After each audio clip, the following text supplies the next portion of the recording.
थाइना ममांगैदा यामना लाइरबा लुख्राबी मचानुपा अमा लेरम्मी महाकना नुमित खुदिंगी हेक हेक पोथाबा लेतना करी थबक सुरगा मखोइसी लाइरबा कोकदगे मसी खनबदा महाक यामना वारम्मी लेतबना हेंजिलक्लबदा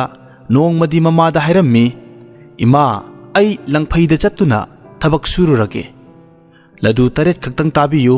मदुना आइगी साननबा ओइगे मचागी वादुदा ममा लुख्राबीदुना हायरई इबुंगो थबकपु सुरुगे हायरबदी सोयदना ताबीगे लदु तरेत अदु लुख्राबी मचादुना चेक्सिन्ना पुरक्तुना मयुमदगी खोंसालक्ले असुम लाकपना जंगल अमगी मनुंगदा चंगलक्ले महाकना असुम चंगसिलक्पदा महादेवना मसा ngamdaduna हुपला हला मरक्ता लोंगना तादुना लेरंबा अदु थेंगनरे लुख्राबी मचाना ngakna hi masidi महादेवनिना यामना वाना मफमसिदा लेरिबसी करिगिनो मसी खंगनिंगदुना प्रप प्रप चंगसिलक्तुना मथक्ता कुपसिल्लिबा हुपला हला पुमनमक सेंगदोकले महादेवबु हन्ना हन्ना खुरुमजरम्मी अदु फावबदा महादेवदु करिमत्ता लेंगदे अदुबु लुख्राबी मचा अदुदी अमुक खुरुम अमुक हौगत लेप्तना तौरम्मी ममई थंगददी खुरुमबा तोसिल्लक्पदगी लुख्राबी मचा अदु मखोंग खू अदु ईना पुंगांगांगना चेंथरबा मतम अदुददा महादेवना हंगलक्ई नुपा नंग अइंगोंदगी करी बोर पामी नंगना अइबु करिगिदमक्ता अदुक वाना खुरुमलिबनो लुख्राबी मचाना खुमलई प्रभु ननाइदी लाइरबा लुख्राबी मचानी अदुना अवाबसे नपारीदी यामना थेंगनजरे ननाइना प्रभुगी अवाबा मतौदु उबदा प्रभुगी सेवा तौजबनी अइगी अपाम्बा करिसु लेजदे अइदी इमुंगी लेता लाइरा कोकनबा बोर निजबा लाकपा नत्ते महादेवना मखा तारकई नंगना अपाम्बा बोर अमदि नियु अइ पीरगे अइ नंगी असिगुंबा सेबादा यामना पेले हन्ना हन्ना लाइरबा लुख्राबी मचाना मखुट लोनरदुना हायरई प्रभु ननाइबु नुंसिबिरबदी लाइरबा हायबसी कोहंदुना नुंगाइबा हायबदो पिनबियु वासी हायरकपदा महादेवना खलई चुम्मी नुपा असि नुंगाइहेंदबा याद्रे अदुदी नुपा नंग आदगी उरक्ता लेरिबा पुखरी असिदा नुपीसिंग इरोइदुना सानरिबसी उब्रा मसी सोरारेनगी मचानुपी जगोई साबी हेलोय तरेतनी अदुना मखोइना थमलिबा मखोइगी फी मयामदु लोइना खोमदुना पुरउ मदुदा मफी पुखिबगी मखोइ मयामना खुबा खुदुना नंगबु तानरकनी अदुबु नंगदी नमाइना तुंग हंदुना येंगलोइदबनी करिगुम्मा नंगना नतुंग हंदुना येंगलोरबदी नंग खुतक्ता मखोइगी सापता उट ओंदुना तुमदुना मांगखिगनी अदुना नंग फीसिंग असि पुदुना हन्ना येंगलमदना चलकपदी ngamgadra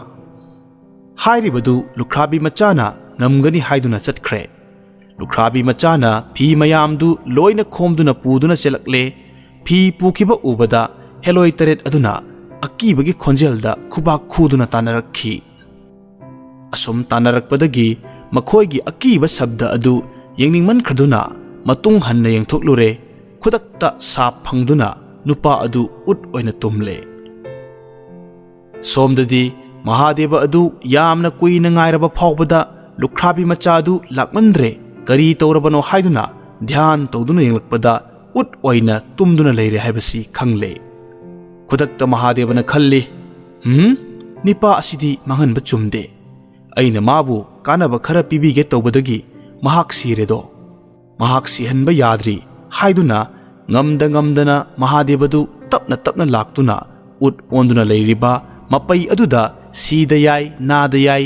मन ही याय कांबदगी लुख्राबी मचा अदु हिंगलक्ले मतमदुदा महादेवना हायरई नंग नतुंग हन्ना येंगलुनु हायरगा करिगी येंगलिरिबनो हंदक मुक्का अमुक फीसिंग असि लौरुबा ngamgadra ngamgani khommi हंदक मुक्ति तुंग हन्ना येंगलुनु हायरबदा येंगलोय हायदुना फी लौबा चटख्रे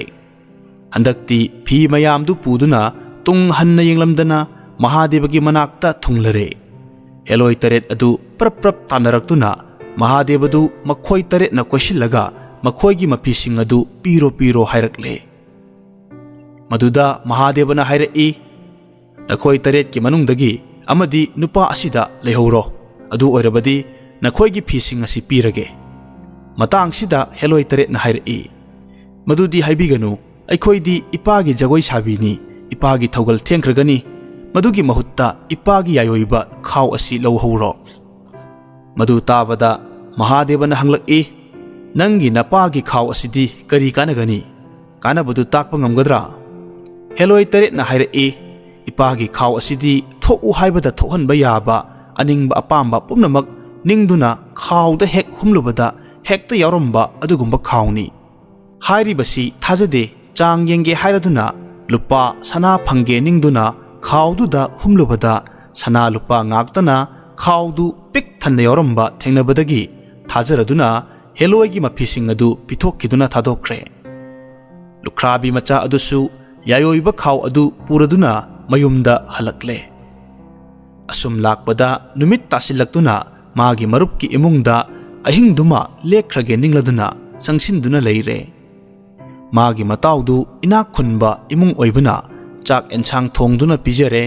ꯅꯨꯡꯉꯥꯏꯅ ꯄꯣꯊꯥꯅꯕ ꯍꯣꯠꯅꯗꯨꯅ ꯇꯨꯝꯅꯅꯕ ꯃꯇꯥꯎꯅ ꯍꯥꯏꯔꯛꯏ꯫ ꯂꯨꯈ꯭ꯔꯥꯕꯤ ꯃꯆꯥ ꯑꯗꯨꯗꯤ ꯇꯨꯝꯕ ꯌꯥꯔꯝꯗꯦ꯫ ꯃꯥꯅ ꯈꯜꯂꯤ, ꯑꯩꯒꯤ ꯈꯥꯎꯁꯤ ꯀꯔꯤꯒꯨꯝꯕ ꯏꯇꯥꯎꯅ ꯀꯔꯤ ꯌꯥꯎꯔꯤꯕꯒꯦ ꯍꯥꯏꯗꯨꯅ ꯍꯦꯛ ꯍꯨꯝꯈꯤꯕ ꯊꯣꯛꯂꯕꯗꯤ ꯑꯩꯗꯤ ꯃꯥꯡꯂꯦꯗꯣ꯫ ꯑꯗꯨꯅ ꯈꯥꯎꯁꯤ ꯃꯇꯥꯎꯅ ꯍꯨꯝꯗꯅꯕ ꯍꯥꯟꯅ ꯍꯥꯏꯍꯧꯕꯅ ꯐꯔꯦ ꯈꯜꯂꯗꯨꯅ ꯃꯥꯅ ꯍꯥꯏꯔꯛꯂꯝꯃꯤ, ꯏꯇꯥꯎ, ꯑꯩꯒꯤ ꯃꯣꯟ ꯃꯌꯥꯗ ꯊꯝꯂꯤꯕ ꯈꯥꯎꯁꯤ ꯍꯨꯝꯕꯤ ꯂꯥꯛꯄꯤꯔꯨꯅꯨꯀꯣ, ꯍꯨꯝꯕ ꯌꯥꯗꯦꯀꯣ ꯏꯇꯥꯎ꯫ ꯃꯗꯨꯗ ꯃꯇꯥꯎꯅ, ꯏꯇꯥꯎ, ꯀꯔꯤꯒꯤ ꯍꯨꯝꯂꯨꯒꯗꯒꯦ? ꯏꯇꯥꯎꯒꯤ ꯈꯥꯎꯕꯣ ꯍꯨꯝꯂꯣꯏ ꯑꯁꯨꯝꯅ ꯍꯥꯏꯔꯦ꯫ ꯃꯇꯝ ꯑꯗꯨꯗ ꯂꯨꯈ꯭ꯔꯥꯕꯤ ꯃꯆꯥ ꯑꯗꯨꯅ ꯅꯥꯈꯣꯛꯇꯨꯅ ꯏꯁꯤ ꯁꯤꯕ ꯃꯈꯩ ꯇꯨꯝꯈ꯭ꯔꯦ꯫ ꯑꯗꯨꯕꯨ ꯉꯁꯥꯏꯒꯤ ꯃꯇꯥꯎ ꯌꯨꯝꯕꯨ ꯑꯗꯨꯗꯤ ꯇꯨꯝꯕ ꯁꯨꯛꯌꯥ ꯌꯥꯗ꯭ꯔꯦ꯫ ꯃꯥꯒꯤ ꯅꯨꯄꯤꯗ ꯍꯥꯏꯔꯛꯂꯝꯃꯤ, ꯅꯨꯄꯤ, ꯏꯇꯥꯎꯅ ꯃꯥꯒꯤ ꯈꯥꯎ ꯁꯣꯛꯂꯨꯅꯨ ꯍꯥꯏꯔꯤꯕꯁꯤ ꯀꯔꯤꯒꯤ ꯑꯣꯏꯔꯝꯒꯅꯤ? ꯁꯅꯥ ꯂꯨꯄꯥ ꯌꯥꯎꯕ꯭ꯔꯥ ꯌꯦꯡꯁꯤ, ꯏꯕꯥꯅꯤ ꯍꯨꯝꯗꯨꯅ꯫ ꯈꯥꯎꯗꯨ ꯍꯦꯛ ꯍꯨꯝꯂꯕꯗ ꯁꯅꯥ ꯂꯨꯄꯥ ꯉꯥꯛꯇꯅ ꯒ꯭ꯌꯥꯎ ꯒ꯭ꯌꯥꯎ ꯂꯥꯎꯅ ꯄꯤꯛ ꯊꯟꯅ ꯌꯥꯎꯔꯝꯕ ꯊꯦꯡꯅꯕꯗꯒꯤ ꯌꯨꯝꯕꯨ ꯃꯇꯩ ꯃꯅꯥꯎꯅ ꯃꯈꯣꯏꯅ ꯍꯣꯟꯕ ꯌꯥꯕ ꯃꯈꯩ ꯍꯣꯟꯖꯤꯜꯂꯦ ꯍꯥꯏꯔꯒ ꯃꯃꯩꯗ ꯅꯣꯡ ꯉꯥꯟꯕꯅ ꯍꯥꯟꯈ꯭ꯔꯒꯅꯤ ꯍꯥꯏꯗꯨꯅ ꯈꯥꯎ ꯑꯗꯨꯒ ꯆꯞ ꯃꯥꯟꯅꯕ ꯑꯇꯣꯞꯄ ꯈꯥꯎ ꯑꯃ ꯈꯨꯗꯛꯇ ꯁꯦꯝꯗꯨꯅ ꯈꯥꯎ ꯑꯗꯨꯒ ꯑꯣꯟꯊꯣꯛꯅꯔꯦ꯫ ꯑꯁꯦꯡꯕ ꯈꯥꯎ ꯑꯗꯨ ꯌꯨꯝꯕꯨ ꯃꯔꯨꯞ ꯑꯗꯨꯅ ꯂꯧꯁꯤꯟꯍꯧꯔꯦ꯫ ꯑꯁꯥꯕ ꯈꯥꯎ ꯑꯗꯨꯅ ꯃꯇꯥꯎꯒꯤ ꯃꯣꯟ ꯃꯌꯥꯗ ꯊꯝꯖꯤꯟꯕꯤꯔꯦ꯫ ꯅꯣꯡ ꯉꯥꯜꯂꯕꯗ ꯂꯨꯈ꯭ꯔꯥꯕꯤ ꯃꯆꯥ ꯑꯗꯨ ꯈꯥꯎꯗꯨ ꯄꯥꯏꯗꯨꯅ ꯃꯌꯨꯝꯗ ꯄ꯭ꯔꯞ ꯄ꯭ꯔꯞ ꯂꯥꯛꯂꯦ ꯍꯥꯏꯔꯒ ꯃꯃꯥꯗ ꯍꯥꯏ, ꯏꯃꯥ, ꯅꯆꯥ ꯍꯜꯂꯛꯂꯦ, ꯍꯧꯖꯤꯛꯇꯤ ꯀꯔꯤꯃꯠꯇ ꯋꯥꯔꯔꯣꯏ, ꯑꯗꯨꯒ ꯏꯃꯥ ꯏꯔꯨꯖꯊꯣꯛꯄꯤꯔꯨꯔꯣ, ꯑꯗꯨꯒ ꯇꯨꯜꯁꯤ ꯕꯤꯅꯥ ꯃꯈꯣꯡꯗ ꯋꯥꯏ ꯈꯔ ꯇꯩꯊꯣꯛꯂꯒ ꯂꯥ ꯂꯥꯇꯣꯟ ꯑꯃ ꯊꯥꯕꯤꯔꯣ꯫ ꯃꯃꯥꯅ ꯊꯥꯔꯤꯕ ꯂꯥꯇꯣꯟꯗꯨꯗ ꯂꯨꯈ꯭ꯔꯥꯕꯤ ꯃꯆꯥꯅ ꯌꯥꯌꯣꯏꯕ ꯈꯥꯎ ꯑꯗꯨ ꯊꯝꯗꯨꯅ ꯍꯥꯏꯔꯛꯏ, ꯏꯃꯥ, ꯏꯃꯥꯅ ꯑꯄꯥꯝꯕ ꯁꯅꯥꯔ ꯂꯨꯄꯥꯔ ꯐꯪꯖꯒꯦ ꯍꯥꯏꯅ ꯅꯤꯡꯂꯒ ꯈꯥꯎꯁꯤꯗ ꯑꯃꯨꯛꯇꯪ ꯍꯨꯝꯕꯤꯌꯨ꯫ ꯃꯗꯨꯗ ꯏꯃꯥꯒꯤ ꯑꯄꯥꯝꯕ ꯄꯣꯠ ꯁꯅꯥ ꯂꯨꯄꯥ ꯁꯣꯏꯗꯅꯃꯛ ꯐꯪꯒꯅꯤ, ꯑꯃꯨꯛꯇ ꯍꯨꯝꯕꯤꯌꯨ꯫ ꯃꯆꯥꯅꯨꯄꯥ ꯑꯗꯨꯅ ꯍꯥꯏꯔꯤꯕꯁꯤꯕꯨ ꯑꯆꯨꯝꯕꯔ ꯌꯦꯡꯒꯦ ꯍꯥꯏꯗꯨꯅ ꯈꯥꯎꯗꯨ ꯁꯅꯥ ꯂꯨꯄꯥ ꯅꯤꯡꯗꯨꯅ ꯍꯨꯝꯂꯨꯕꯗꯗꯤ ꯀꯔꯤꯃꯠꯇ ꯌꯥꯎꯔꯝꯗ꯭ꯔꯦ꯫ ꯏꯕꯨꯡꯉꯣ, ꯌꯥꯎꯗꯦꯅ? ꯑꯁꯨꯝꯅ ꯍꯥꯏꯔꯛꯄꯗ ꯏꯃꯥ, ꯑꯩ ꯍꯨꯝꯒꯦ ꯍꯥꯏꯅ ꯍꯨꯝꯂꯨꯕꯗꯁꯨ ꯀꯔꯤꯒꯨꯝꯕ ꯑꯃꯠꯇ ꯌꯥꯎꯔꯝꯗ꯭ꯔꯦ꯫ ꯃꯗꯨꯗ ꯂꯨꯈ꯭ꯔꯥꯕꯤ ꯃꯆꯥ ꯁꯥꯎꯕꯅ ꯉꯝꯈꯩ ꯂꯩꯈꯤꯗ꯭ꯔꯦ꯫ ꯑꯃꯨꯛ ꯃꯍꯥꯗꯦꯕꯅ ꯂꯩꯍꯧꯕ ꯃꯐꯝ ꯑꯗꯨꯗ ꯄ꯭ꯔꯞ ꯄ꯭ꯔꯞ ꯂꯥꯛꯇꯨꯅ ꯃꯍꯥꯗꯦꯕꯗ ꯍꯥꯏꯔꯔꯦ, ꯄ꯭ꯔꯚꯨ,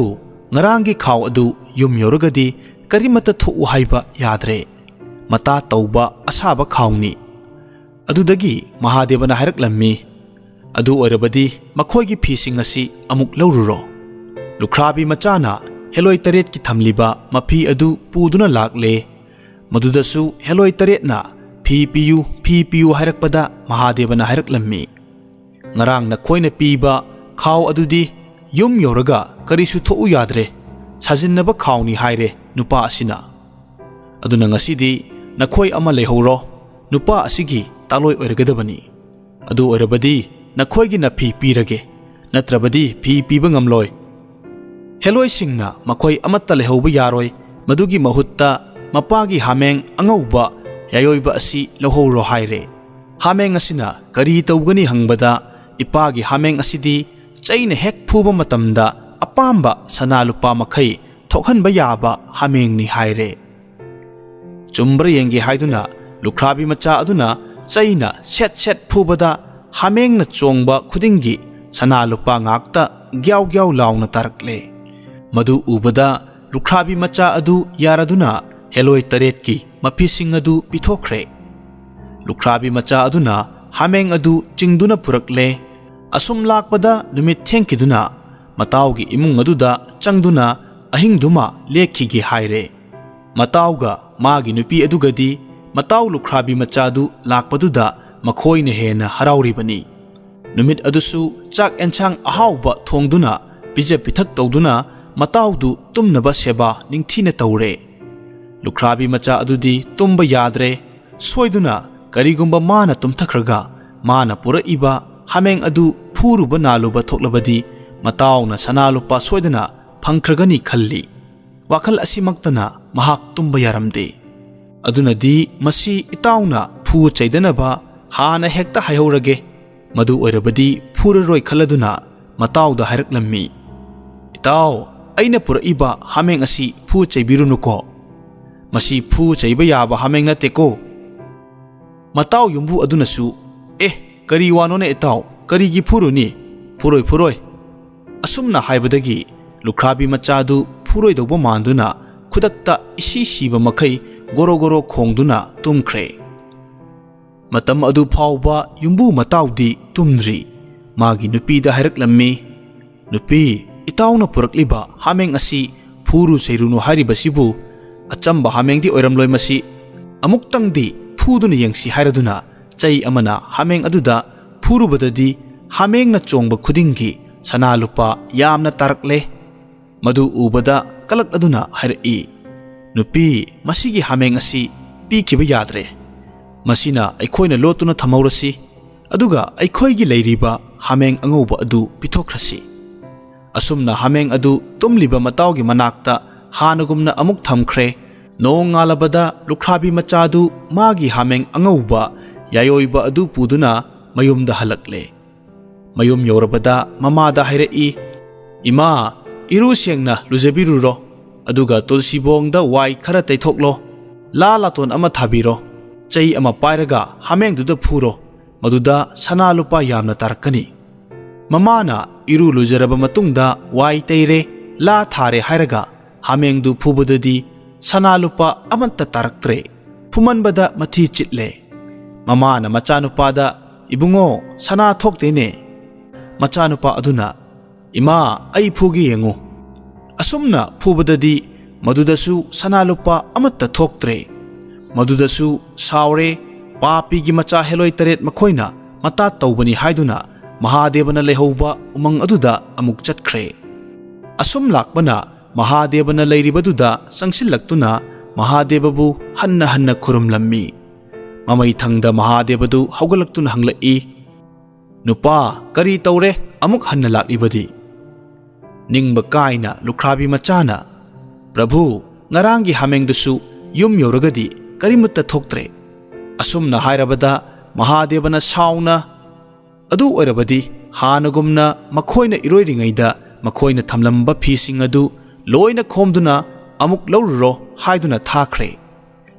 Lukhrabi machana phising adu amuk khomduna purakle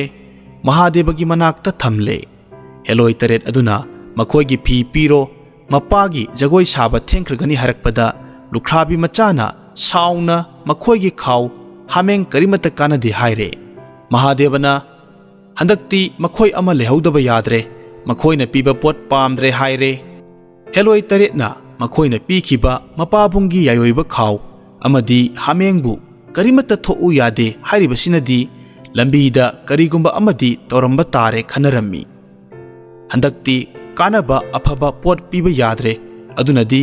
mangnanaba pot pirage haiduna mapa sorarengi khutning sek haiba khulai asi pirasi hainare. Lukhrabi macha aduna kari kanagani hairakpada heloi taretna khulai asi hek soklobada khutning sek aduna pangthinda thinduna adumak sijakhigani. Natraga khutning sek thillo haiduna हेक लंगबदा लैरंबा pot अदु हेक्ता लोइबा जातनी असुमना हायरम्मी मदु अमुक चांग येंगे हाइदुना खोंनांग अमदा खुटनिंग सेक अकनबा खोंनांग असि अमुक्ता लोइसिल्लु असुमना हुंजिनबदा खोंनांग दु कुइबा यादे खुदक्ता फैगाक फैना तुदुना लेरे मदु उबदा लुख्राबी मचाना यारदुना मांगहन ताकहननबा pot अदु पुदुना मयुमदा हलकले हंदक मुक्सु हानगुमना नुमित ताकिदुना मताव अदुगी युमदा अहिंग अदुमसु लेखिगे हायरे मतई मनाउदी लुख्राबी मचा मताव अदुबु उबदा यामना हराउरम्मी मखोइदी कानबा पीबा लाकले हायदुना हानगुमना हाउना पिजा पिथक तौदुना तुमननबा सेवा तौरे नुमित अदुदसु हायरे इताव अइगी मोन मयादा लैरिबा खुटनिंग सेक असि पाइबी लाकपिरुनुको मसी हायरगा इसी सीना नाखोक्तुना तुमख्रे मदुदसु युम्बु मतई मनाउदी हंदक्ति करी थोकपगे अमुक्ता येंगसी हायदुना पाइदुना येंगलुबददी खुटनिंग सेक अदुना ममित ममाय खंगदना पंगथिनदा थिंदुना मताव अदु सीदौरे ममई थंगदा उपाय लेत्रदुना हायरई इताव अई सीदौरे नंगी खुटनिंग सेक असि अमुक्ता खामजिल्लु मदुदा लुख्राबी मचाना हायरई इताव पाइरुनु हायरगा ओंथोकपनिदा इताव अइना खांबा ngamba पोट नत्ते इतावना लालु खोलुबा लेरंबा तारे करी लानखिबा लेबगे इतावना मसी हंगलबा फावबदा खुनिंग सेक अदु थिनबा लेप्त्रे सीबा तारे हायदुना इताव अइना लानबा हायबबु इतावना पुरकपा खाव अमदि हमेंग अदु अइना मुहुत ओंथोकलुई असुमना हेक हायरकपदा लुख्राबी मचाना खुमलकलम्मी अदु ओरबदि इताव मदु पुथोरक्तुना अइंगोंदा पीरो अदुदगिदी मागी नुपीना पुथोरक्तुना पीबदगिदी खुनिंग सेक अदु थिनबा तोकननबा लुख्राबी मचाना याथंग तौरम्मी मतम अदुदा खुनिंग सेक अदु थिनबा तोखिरम्मी लुख्राबी मचाना असेंगबा खाव यायोइबा हामेंग यायोइबा अमदि खुनिंग सेक अहुमदु पुरक्तुना मयुम योरबदा लुख्राबी ममा मचादु यामना नुंगाइरदुना चानिंगबता चा सेनिंगबता सेट तौदुना नुंगाइना पानखिरम्मी